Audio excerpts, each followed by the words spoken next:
Ready to take things to a new level? This is Level On Up with Sadia. Welcome, Boo from Seeka. How you going?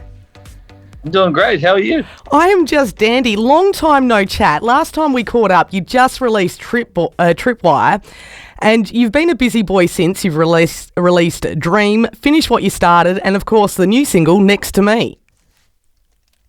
When you say it like that, I guess I have been busy, but it hasn't felt like it. But it's it's nice to be putting out constant music again. That's for sure. Well, how did the little mini tour go? Because you were about to embark on that when we had a chat last.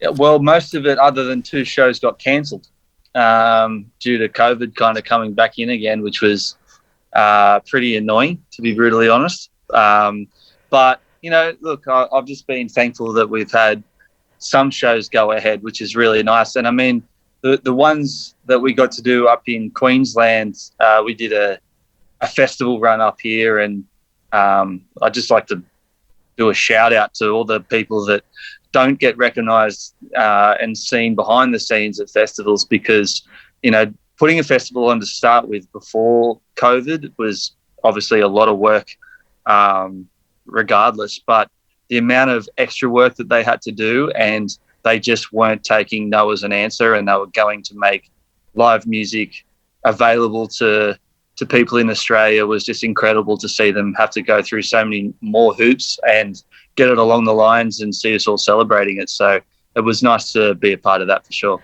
I think it's fair to say that twice, if not 3 times the amount of work goes into a show these days, because you just don't know what the outcome's going to be. Exactly. I mean, even now, I mean, we're obviously coming into winter. We've pushed back all of our touring to the end of the year, hoping that nothing's going to happen. But it's the first time in my career, and I think everyone's career in the music industry, where you just don't know. You know, like we could literally wake up the next day and be in another lockdown again. So it's scary times, but just trying to stay positive and hope that this is the start of the beginning again, I hope. Well, you did make use of your time out. I see you caught up with Hayden James at Coachella. Yeah, that was a pretty surreal experience for me. When he first asked me, I thought he was joking. I thought he might have had a couple too many wines or something or other and just threw it over. There's a bit of a chat, but when I got the email from his management actually confirming it, I was like, oh my God, this is actually happening. So yeah, it was an absolute honor. Incredible experience for me. I mean, the scale of that festival is just incredible. I mean, you know, we've got some very, very big, well-known festivals in Australia, but, you know, Coachella is just a different beast. It's just insane how big that thing is. And, yeah, to be on stage with Hayden playing the song that we've written together and seeing everyone going crazy and singing along, it was a moment that I'll never forget, that's for sure. Did you get to check out many of the other acts? We did. The one that really kind of blew me away was Billie Eilish. She really is just an incredible, incredible artist. You know, she's just faultless, and everything that she does, the emotion that she puts through her songs is just, yeah, insane. That's definitely the one that moves me for sure. Management didn't get a chance to flicker a business card on your behalf, did they?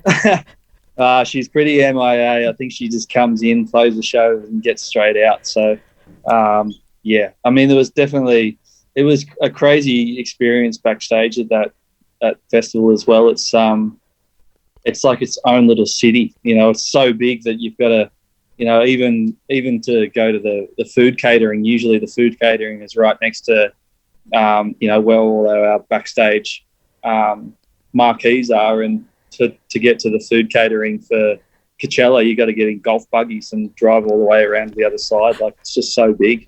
Which is unfortunate for you, because you're quite a big foodie, aren't you?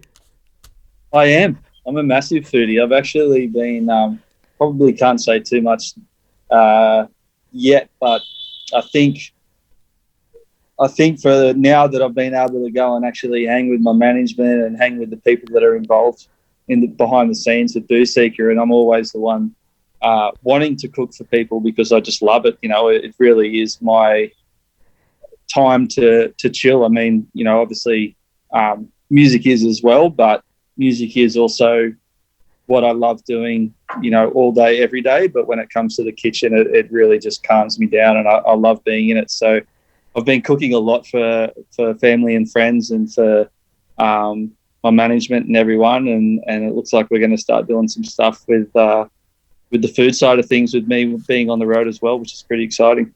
Well, what dish have you mastered since we last had a chat? I've been enjoying just kind of going on this no waste vibes, to be brutally honest. So just really waking up in the mornings and just seeing what's left in the cupboard and the fridge, and just creating from there, which is pretty cool. I look forward to a cooking segment on social media in regards to that. What's in Boo's fridge today? Actually, speaking of which, that is actually a standard question of mine. If I was to raid your fridge, what would I find in it? At the moment, you're going to find about 24 of these. Me and the house crew just started a juice cleanse for 48 hours, which is I asked them if red wine could be involved in that juice cleanse, considering it's grapes, but apparently not. Oh, it depends on who you ask there, I think. So at the moment, it's pretty bare, except for last night's leftovers. Last night's leftovers are in there, so hopefully they're still going to be good for a couple of days. Well, you did mention a tour at possibly at the end of the year. Is there a chance I'm still going to get that specialty dish cooked for me? Is South Australia in the pipeline there?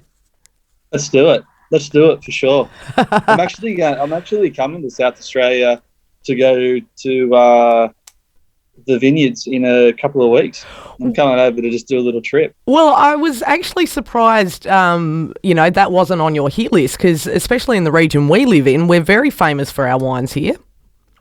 Yes, you very much are. So I haven't, living on the Gold Coast now, I haven't seen my family for a while. So they're heading over to do a bit of a tour through the vineyards, and they said, hey, do you reckon you could get off for 5 days before you get all busy? And I said, when there's wine involved, I'll always make time, so let's go. Before you get busy, I do find that funny, considering, as we said, you have been quite busy. Tell us about the new single, Next to Me. Next to Me actually was the last song that we recorded for the record. We actually had the record completely done, and I was already driving my producer and management absolutely crazy, because prior to this album, I'd had 2 lots of music for 2 other albums made, and just decided to basically scrap the whole thing come September last year, and wanted to re-record a whole new album. And we had this one all done, and then Jay came to me with the chorus idea of Next to Me, and I just completely fell in love with it. Straight on the phone, calling the producer, going, hey, I want to record another song. And they were so off the idea. I think they were just like, we finally hit the end of the album, and now he wants to record another song. So he wasn't really into that idea to start with, but once they heard it, they were all in. And it was probably the quickest song that we recorded of the whole record. It only took a day to basically write, track it, mix it, and get it to mastering. So. And the music video's all finished?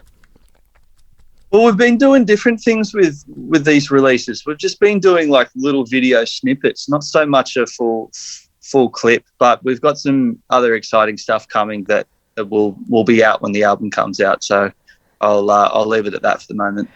Well, you've got 12 tracks on the album. How many did you write before you got down to that final 12? Well, like I said, I'd already had kind of like 40 songs for the first 2 lots of albums that we started doing, and I just scrapped all of that. And I think for where I was in my personal life at that present time, it really, I wasn't scrapping anything, because every song that I was writing really did mean something to me. So I was writing it, recording it, and going, that's 100% going on the record. So it was a very different process for me with this record than the last one, that's for sure. Well, I mean, the album, the title itself, Between the Head and the Heart, it's obviously a very personal album. It is. It's definitely the most personal lot of music that I've written. I mean, I've always said that I'll never give away what the meaning of each song is to the audience. So, you know, I'll always keep that close to my heart, just because I do look at music as like an abstract art piece. You know, you don't want to paint the picture for everybody, because, you know, I love knowing that people can grab hold of my songs in all different ways, you know, and I think that's the most exciting thing about music, is it doesn't necessarily need to mean the same thing that it does to me. But for me, listening back to this record, once this record was done, I needed to take a break for a few weeks of not listening to it, and it was quite emotional for me to go back and listen to this thing from front to back, because there is definitely a few songs in there that are just straight to the point. I think people will pick up on that quite quickly. But yeah, there's a lot of messages that I needed to hear for myself for this record, for sure. There's a really bad truck going past at the moment. So it's very fair to say there was a lot of pressure put on you with this album, not necessarily by anybody else, but yourself. Yeah, there was definitely a lot of pressure just within me. I don't think anybody else was putting the pressure on me, other than getting the thing done, because I changed my mind 3 times. But I needed to say this. You know, I was going through a lot of stuff personally, and the best way for me to unclutter my brain is to do it through music. So for me to be able to put it down through music and hear it back, it was almost like I was writing a message to myself. Have you picked up on any other tips to help you? You said you've been struggling. Do you do a lot of meditating or anything like that? I can't say I do a lot of meditating, but I have been actually.